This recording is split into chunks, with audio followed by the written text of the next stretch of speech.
예제 30.4로 이제 들어가서 그 747쪽에 있죠. 그래서 여기서는 좀 전에 이제 폐회로여서 이제 유도 기전력이 생겼을 때 유도 전류가 생길 수 있는 그런 상황이고, 지금은 이제 폐회로가 아니라 그냥 회로는 없어요. 그렇지만은 공간상의 전기장은 있죠. 그래서 이제 그런 그 전기장을 우리가 이제 어떻게 기술할 수 있느냐 거죠. 그러니까 이 전기장이 있으면은 전이차가 있는 거고, 거기에 폐회로가 만들어지면 전류가 흐르는 거고, 마찬가지로 전기장과 전이차는 있는데 이제 폐회로가 구성이 안 되면은 그냥 전이차만 있는 거죠. 저항이 무한대니까. 그렇게 되니까 전류는 안 흐르고, 그냥 이 전이차와 전기장은 그래도 존재하는 거죠.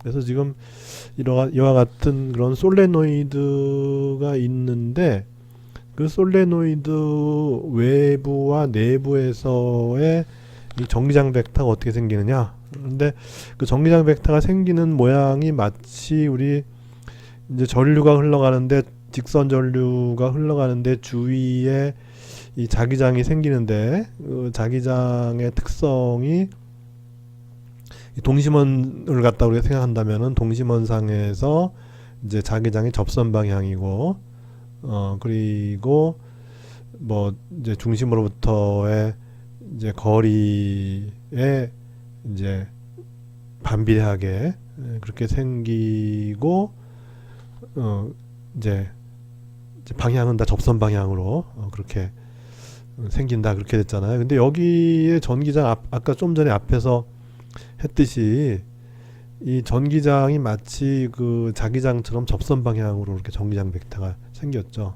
폐회로에서. 근데 폐회로를 갖다 싹 걷어치워 버리면 어떻게 되느냐? 마찬가지예요. 폐회로의 존재가 있고 없고에 관계없이 전기장이 그와 같이 접선 방향으로, 그리고 이제 동심원을 만들었을 때 이 동심원상에서 같은 거리에 있으면은, 동심원의 중심으로부터 같은 거리에 있으면 같은 크기의 전기장이 생기고, 방향은 위치에 따라서 접선 방향으로 전기장이 생기는 그런 이제 비보존적인 전기장이 존재한다, 그렇게 이제 얘기했었죠. 그래서 이제 여기서는 폐회로가 없으니까는 그냥 전기장만 같은 방식으로 이제 접선 방향으로 생긴다. 그러니까 전류만 없는 거예요. 유도 전류만 없는 그런 상황이 되는 거예요. 그래서 뭐 문제가 뭐 간단하죠. 그래서 여기 이제 흐르는 전류가 이제 이렇게 변화하면은, 전류가 변화하면은 결국 이제 이 자기장이 변화하잖아요. 그래서 이제 이와 같은 솔레노이드에서의 자기장은 우리가 이 내부에서는 다 이렇게 뭐 거의 이 크기도 같으면서 위치에 따라서 뭐 이게 중심으로부터 위치에 따라서 큰 변화 없이 같은 크기로 내부에서 이렇게 존재하다가, 그러다가 바깥으로 나가면 이제 방향이 이렇게 이제 흩어지죠. 이렇게 흩어지죠. 그죠? 뭐 그런 어떤 이제 자기장 상황이 되는데, 근데 하여튼 이제 이 흐르는 전류가, 이 솔레노이드에 흐르는 전류가 여간에 하여튼 이렇게 변하는 거예요. 이렇게 변하면 이 자기장도 결국 이제 우리가 여기서 할 수 있는 어프록시메이션은 이거밖에 없죠.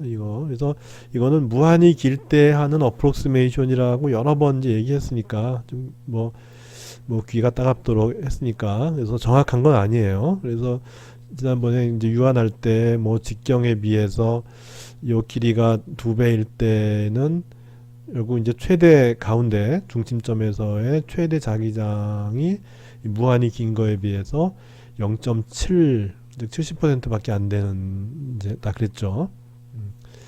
그래서 이제 이걸 이용할 수밖에 없어요. 여기서 이제 전류가 이렇게 변화하면은 그럼 자기장도 이제 이렇게 변하죠. 변해서 이제 결국 이제 이 자기장 변화에 의해서 플럭스라고 하는 거는 자기장 곱하기 단면적인데, 단면적은 변할 게 없죠. 그죠? 이 회로가 고정되어 있으니까 단면적은 변할 게 없는데 자기장이 변화하니까는 플럭스가 변화하는 이제 그런 이제 상황이 되는 거죠.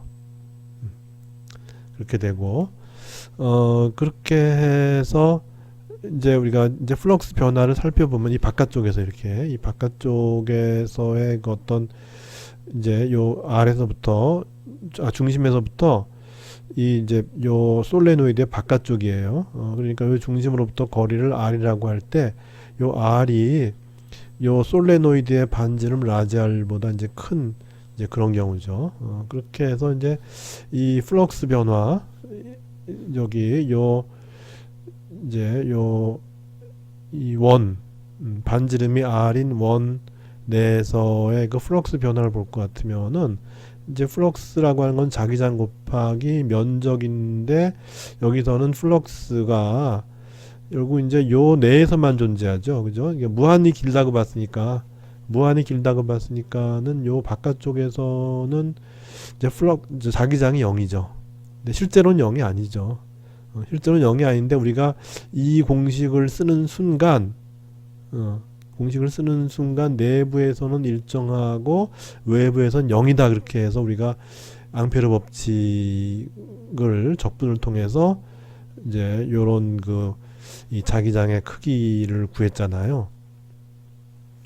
그러니까 이제 외부는 0이고 그래서 요 내에서만 이제 플럭스가 존재하는 거예요.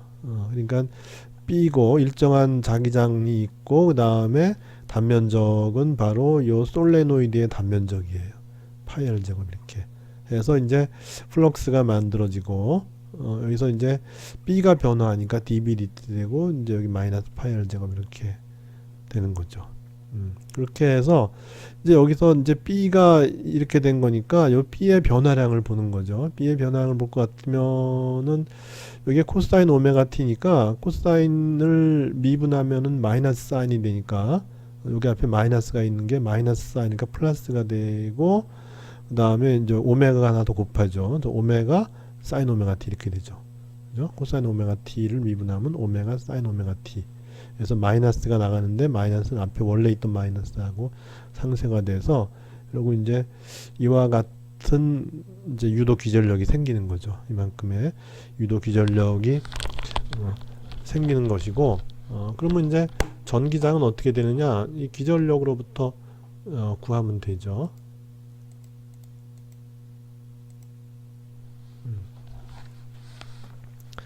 해서 이제 이와 같이 유도 기전력이 이 전기장을 적분함으로써 요게 이제 유도 기전력이죠. 그죠? 유도 기전력이 전기장을 적분함으로써 생겼으니까 유도 기전력은 전기장 곱하기 2파이 R 즉 좀 전에 얻은 유도 기전력은 전기장 곱하기 2파이 R 이렇게 되니까 전기장은 이와 같이 되죠. 그래서 전체적으로 보면 다 상수고 이제 위치로 봤을 때 R분의 1이 되죠. 그죠? 그러니까 바깥쪽에서는 R분의 1로 줄어드는 거죠. 그러니까 이제 솔레노이드의 이제 반지름이 라지 R이니까 라지 R보다 큰 이제 바깥쪽에서는 전기장이 R분의 1로 이렇게 여기 이제 이걸 R이라고 했을 때 R분의 1로 줄어드는 거고 그럼 내부는 어떻게 될까요? 내부는 이제 마찬가지로 똑같이 이렇게 이제 하게 되는데 이제는 내부는 그 내부에 있는 그러니까 솔레노이드가 이렇게 있으면은 이제 중심으로부터 내부의 이제 거리 R을 잡았으니까 결국은 여기서 이제 이렇게 우리가 마찬가지로 이제 원을 잡을 수 있고 여기를 통과하는 플럭스니까 요 바깥쪽에 솔레노이드 내에 있지만은 요 원의 바깥쪽에 있는 것들은 포함이 안 되겠죠. 안쪽에 있는 것만 포함돼요. 그래서 이제 B 곱하기 요 원의 반지름이 R이죠. 다시 말해서 중심으로부터 거리 R 떨어진 지점에서의 전기장을 구하는 거니까.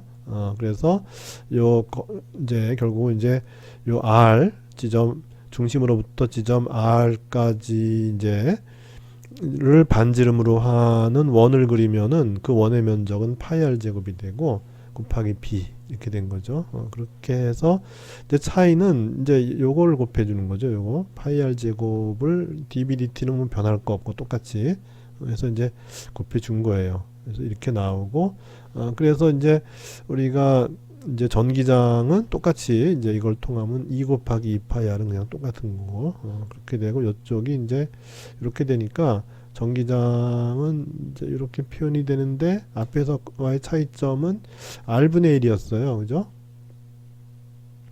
근데 여기서는 어떻게 돼요? 이제 r이 되죠. r이 살아있기 때문에 아까는 파이 r 제곱을 곱해버리는 바람에 여기는 이제 r에 대한 값이 분자에 없었는데 이제는 분자의 r의 제곱만큼 스몰 r의 제곱만큼이기 때문에 r로 나눠주더라도 r이 남아있어요. 이렇게 r이 남아있어서 결국은 이제 여기서 이렇게 원점으로부터 이렇게 되죠. 마치 이런 건 많이 보죠. 이렇게 쭉 이제 저기 원점으로부터 어느 지점까지는 리니어하게 변화하다가 그 다음에 r분의 1로 가는 뭐 그런 거는 우리가 많이 봤죠. 그래서 전기장이 이번에는 전기장 벡터의 크기가 이런 식으로 변하고 전기장 벡터의 방향은 이제 중심으로부터 거리 r인 지점이라면은 그 r을 가지고 만드는 이제 원이 있죠. 그 원의 접선 방향으로 전기장이 생긴다. 이제 그렇게 되는 것이죠.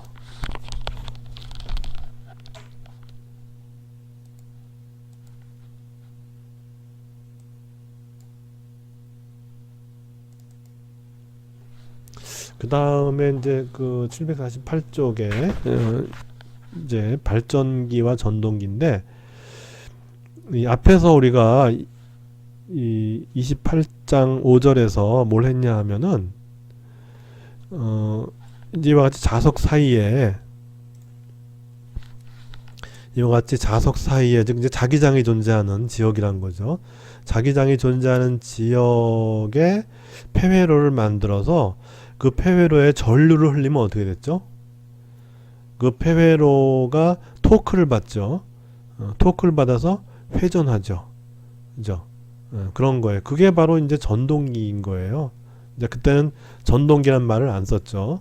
그래서 전류를 흘려줬다는 얘기는 이제 전기 에너지를 줬는데 이것이 이제 회전을 하잖아요. 그러니까 전기 에너지가 이 회전을 보여주는 그런 이제 우리가 뭐 역학적 에너지라고 얘기하죠. 그런 거는 그죠? 미케니컬 에너지. 그래서 일렉트리컬한 에너지를 미케니컬한 에너지로 변환시켜주는 이제 그 예를 28장 5절에서 봤고 이제 그게 바로 이제 전동기예요. 모터. 그래서 이거 전동기의 용도는 뭐 너무나 다양히 많죠. 전기를 통해서 뭔가 움직이고자 할 때는 다 이거 쓰죠.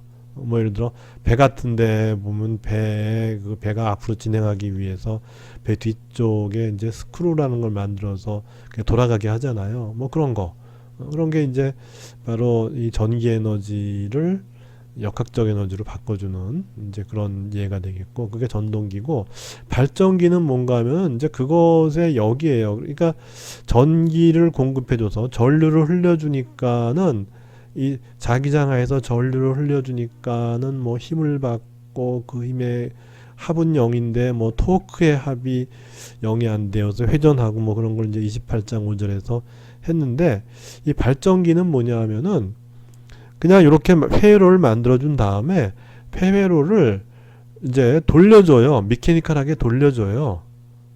그러면 어떤 일이 벌어질까요? 폐회로를 미케니컬하게 돌려주면은 그럼 반대로 유도 전류가 생기는 거죠. 그런 거예요.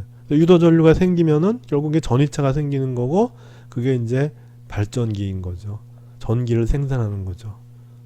그래서 요 폐회로를 돌려주는 그런 힘은 물론 사람이 돌릴 수도 있죠. 그렇지만은 우리가 이제 전기를 생산하는 어떤 그런 이제 시설에서는 이제 물의 힘으로 돌려주면은 이제 수력 발전이 되는 거고 뭐 이제 물을 끓여서 생기는 증기의 그 압력으로 돌려주면은 이제 그런 그 화력 발전이 되는 거고 뭐 이제 그런 거죠. 이제 그런 그 이제 방법으로 요 폐회로를 돌려주면은 요 폐회로에 유도 기전력이 생기고 유도 기전력은 유도 전류를 만들죠. 이제 그렇게 되는 거죠. 그렇게 해서 이게 돌려주게 되면은 우리가 이제 플럭스가 변화하잖아요. 그죠? 이게 보면 이게 얘가 돌아가요. 돌아가면 플럭스가 이제 예를 들어 이게 서 있다고 보면 이게 서 있을 때 이렇게 수직으로 서 있을 때가 가장 플럭스가 크죠. 그죠? 요 폐로의 이 자기장을 가장 많이 통과시키니까, 그죠? 자기력선을 가장 많이 통과시키니까는 세워졌을 때가 플럭스가 가장 많은 것이고, 이게 이제 기울어지면은 플럭스가 줄어들죠. 자기력선 수가 줄어드는 걸로 이제 우리가 판단하면 되죠. 그래서 플럭스가 줄어드니까는 이제 플럭스의 변화가 생기는 거죠. 그렇게 플럭스의 변화가 생기면은 유도 기전력이 생긴다. 그래서 이제 돌 때마다 유도 기전력이 이렇게 했다가 반대로도 생겼다가 또 다시 또 그 반대로 생겼다. 이런 식으로 유도 기전력의 이 방향이 극성이 플러스 마이너스 이렇게 이제 바뀌게 되는데, 이런 걸 갖다 우리는 이제 교류라 그러죠. 교류, alternating current, AC라고도 하고, 그렇게 되는 거죠. 그래서 이제 교류로 발전을 시켜서 그걸 갖다 이제 송전을 하죠. 우리 이제 가정까지 이제 그렇게 되는 거죠. 그래서 유도 기전력이 이렇게 되면은 유도 전류도 마찬가지로 이제 그 저항으로 나눠주면 전류가 되니까 그렇게 해서 이제 송전을 하는 거죠. 전류가 흐름으로써 송전을 하는 거죠. 그렇게 된 거예요. 그래서 이제 플럭스가 아까 봤지만은 이 자기장 벡터와 면적 벡터의 스칼라 곱이고, 그래서 곱하기 이 면적 벡터와 자기장 벡터. 면적 벡터는 요 회로의 그 평면에 수직한 게 면적 벡터라고 그랬죠. 그렇게 되고 자기장은 이렇게 되니까 면적 벡터와 자기장 벡터 사이의 각이 바로 요 세타 이렇게 되는 거예요. 그래서 요것의 함수로 이제 결정이 되는데, 이것을 갖다 우리가 일정한 각속도로 돌려주죠. 뭐 물의 힘으로 돌리건 하여튼 이거 일정한 각속도로 돌려주면은 이제 세타 오메가 t가 돼서 이렇게 되고, 그러면 이제 이 유도 기전력은 어떻게 되느냐, 마이너스에 n번 감아줬다면 이거를 n 곱하기 dp dt고, 그래서 n 곱하기 요거를 미분하면은 이제 저기 단면적 a 곱하기 자기장 b 곱하기 여기 이제 이렇게 코사인 함수라면 코사인 함수를 미분하면 마이너스 사인에 거기다가 이제 오메가를 곱해줘야 되니까, 그래서 이제 오메가의 사인 오메가 t 이런 식으로 그렇게 해서 기전력은 이와 같이 사인 함수가 된다. 이렇게 사인 함수로 가는데, 그러면 기전력의 맥시멈은 어떻게 되느냐, 이게 되죠. 그래서 뭐 n 가문수라든지 이 저기 요 폐회로의 단면적이라든지 외부 자기장은 변하는 게 아니니까 이건 똑같은데, 요 오메가에 따라서, 다시 말해서 이걸 얼마나 빨리 회전시켜 주냐에 따라서 요 기전력의 이제 최대 전압이 나오는 거죠. 그래서 이제 우리나라 같은 경우는 이게 220V죠. 그리고 미국 같은 경우는 110V예요.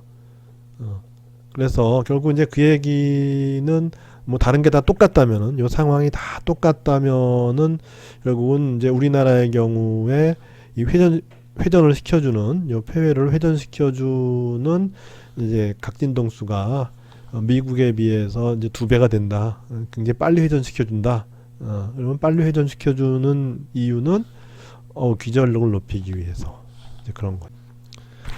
그리고 우리가 이제 좀 전에 그 발전기는 이제 교류였는데, 교류를 만든 다음에 그거를 직류로 바꿔주기 위해서는 이제 정류기를 하나 설치하면 되죠. 그죠? 정류기를 설치하면은 교류에서 아까 이제 이렇게 해서 여기 아랫부분 이렇게 내려갔잖아요. 이렇게 내려갔다 올라갔다가 내려갔다 올라갔다 하는데, 정류기를 설치하면은 결국 이제 아랫부분을 위로 올릴 수가 있죠.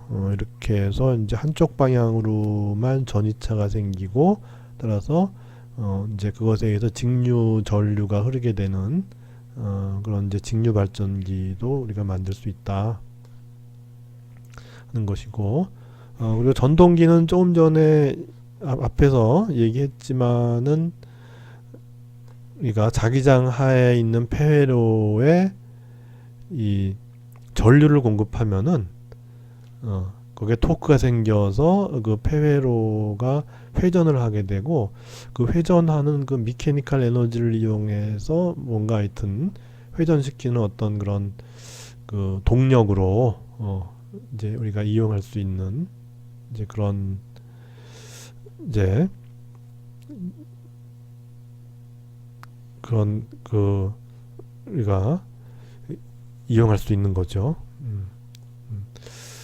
그런데 이제 이런 경우에 이제 어떤 일이 벌어지냐면, 이게 전동기, 그러니까 이제 전류를 흘려서 이제 그거를 이제 회전 동력으로 이제 바꾸게 되는데, 그런데 이제 또 어떤 일이 벌어지냐 하면은, 아까 앞에서는 이제 전류가 자기장에 의해서 이제 전류가 흐르는 이제 폐회로가 자기장에 의해서 힘을 받는데, 그 힘의 합은 0이지만은 토크의 합은 0이 안 돼서 이제 회전을 하는 이제 그런 상황이 됐는데, 근데 하나 여기서 이제 우리가 이제 생각을 더 해야 되는 게 뭐냐면은, 그 이제 회전을 하죠. 회전을 하게 되면은 그 이제 회전을 하는데, 이제 이렇게 폐회로가 회전을 하는데 자기장이 있잖아요. 지금 여기, 그죠? N S 이렇게 있잖아요.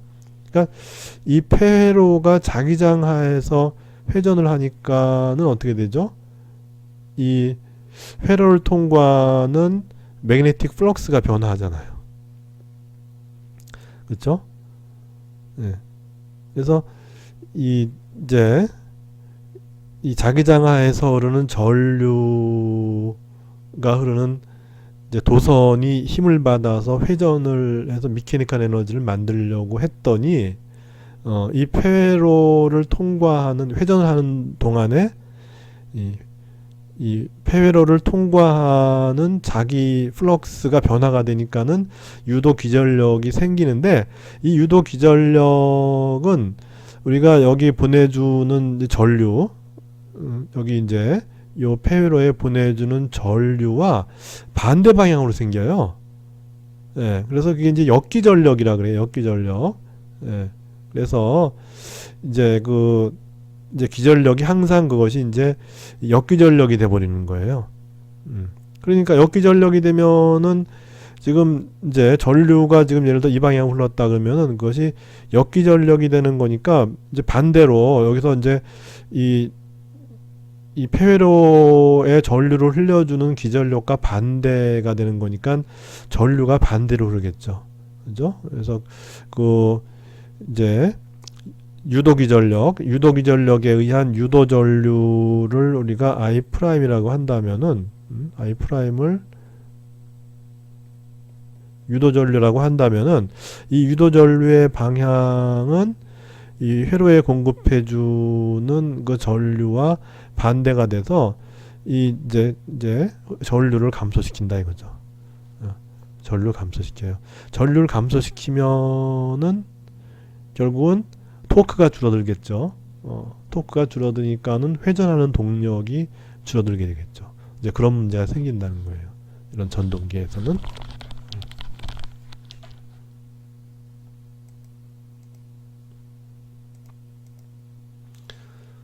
그리고 이제 우리가 그 자기장 내에서 어떠한 이제 금속 조각이라고 했는데, 금속 조각 하면은 이제 이런 거죠. 이런 거 금속 조각을 운동을 시켜요. 이거를 운동시키면 금속 조각이니까는 여기 도체니까 전류가 흐를 수 있는 거죠.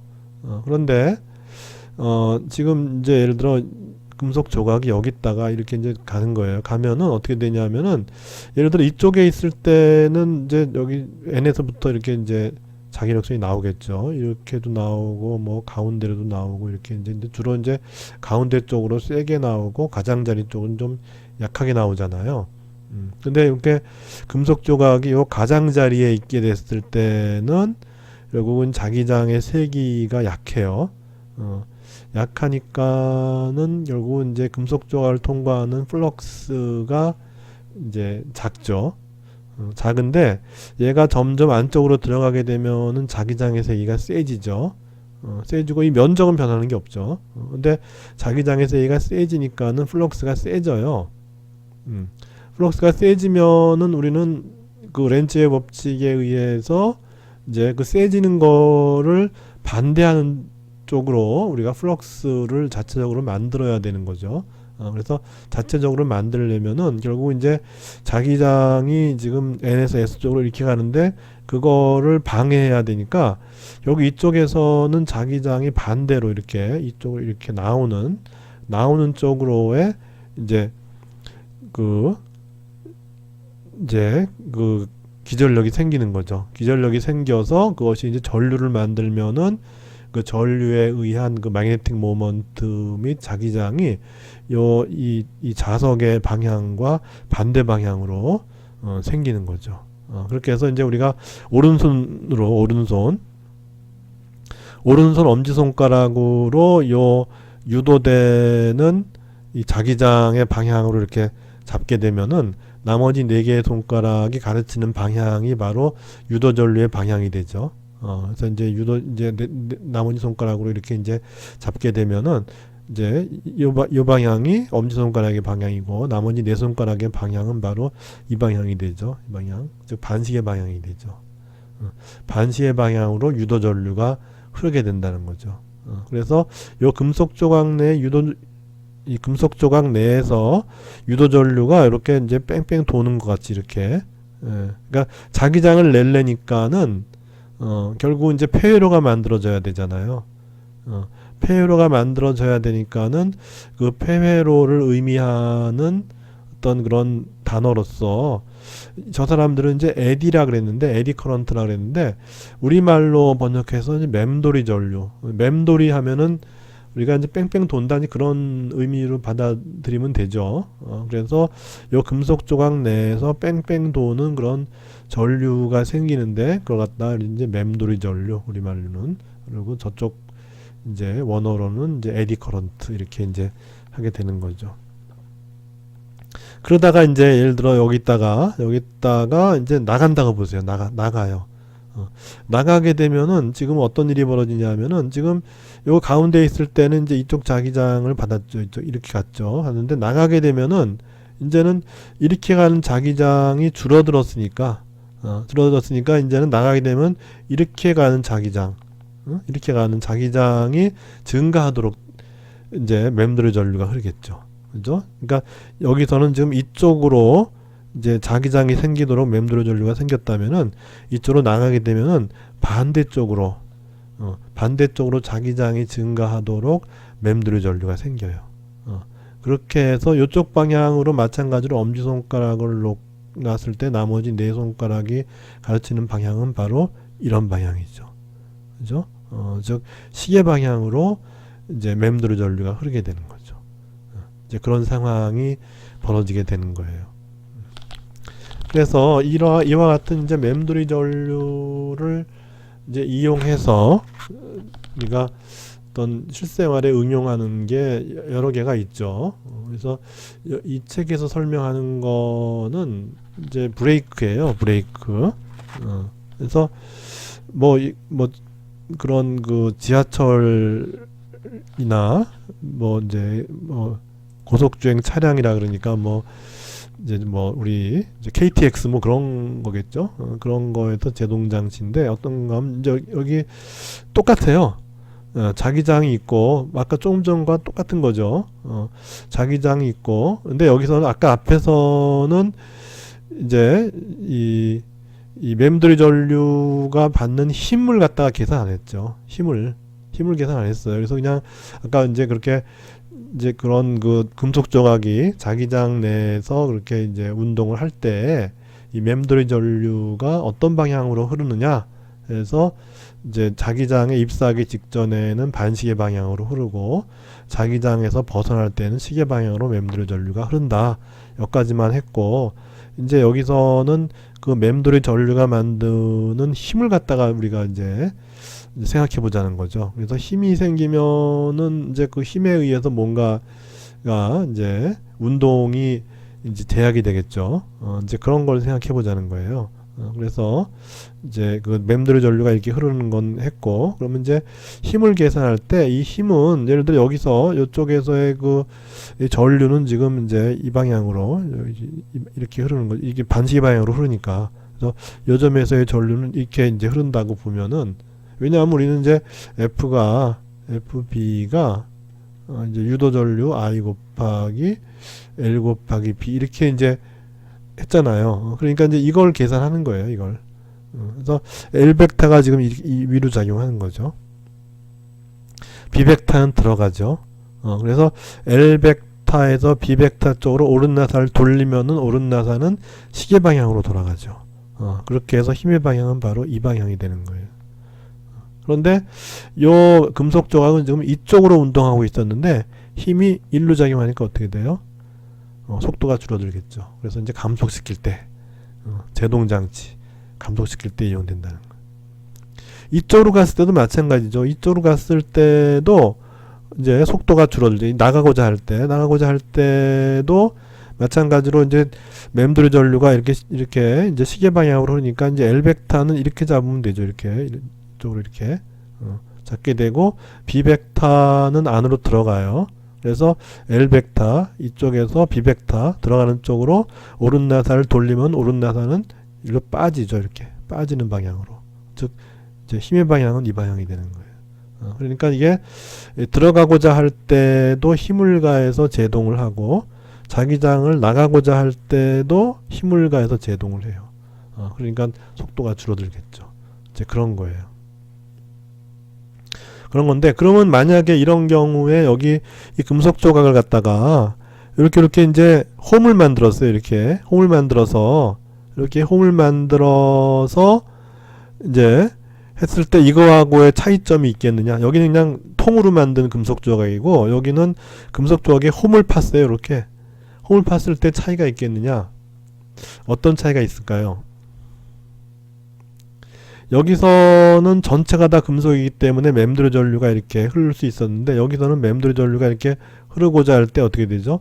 여기 잘렸잖아요. 여기 잘렸죠. 전류가 못 흐르죠. 그러니까 요 내부에서의 아주 약한 이제 맴돌의 전류만 생기겠죠. 그러니까 이때에 비해서 맴돌의 전류가 약화가 돼서 결국 이제 제동하는 이쪽 반대 방향의 힘이 약하죠. 그러니까 이제 약한 힘이 작용하니까 이제 약간의 이제 속도가 줄어들면서 이제 이렇게 가게 되는 거고, 나갈 때도 마찬가지죠.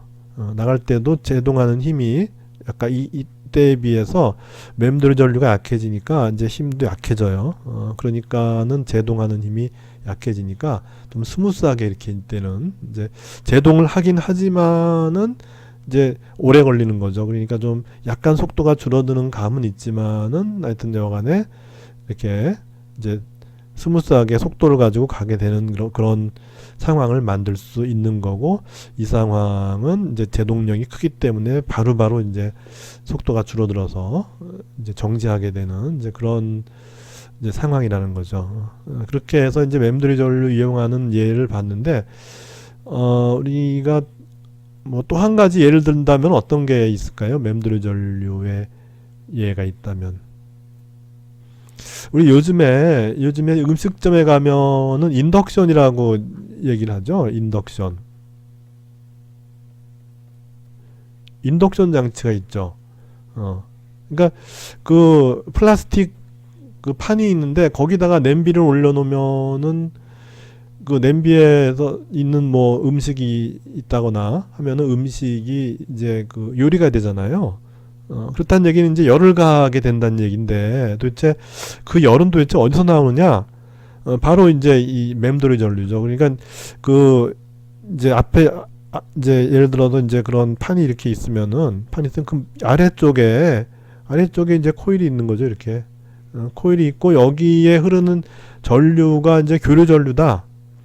그러면은 계속 이제 전류의 방향이 바뀌니까 따라서 이제 플럭스가 바뀌게 되고 이제 그렇게 되니까 플럭스가 변화하니까 어떻게 되죠? 유도 기전력이 생기고, 유도 기전력이 생기니까는 유도 기전력에 의한 유도 전류가 바로 요 이제 쿡을 하고자 하는 뭐 냄비라면 그 냄비의 바닥에 맴돌이 전류를 만들죠.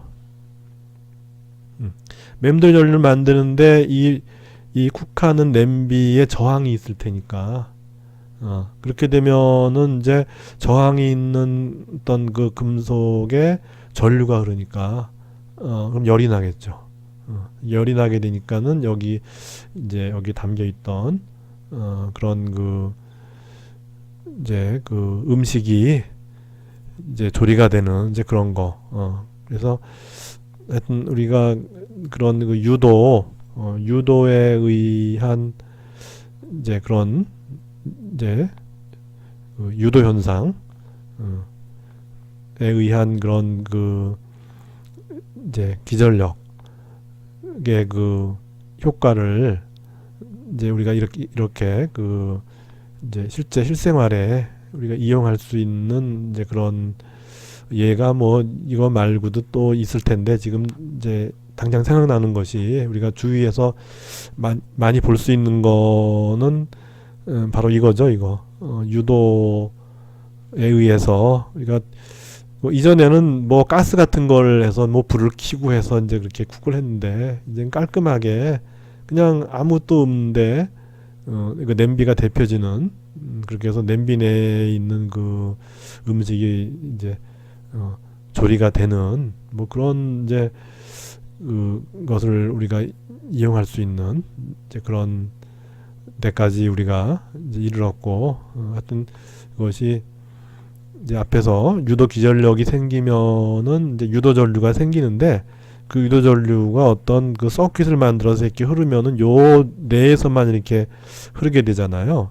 그런데 이제 이 판을 만들어서 이렇게 하게 되면은 유도 전류가 이 판 내에서 이렇게 흐르면서 여기서 이제 이 저항에 의해서 열이 나니까 이제 그거를 이용하게 되는 이제 그런 시대에 우리가 이제 살고 있는 거죠.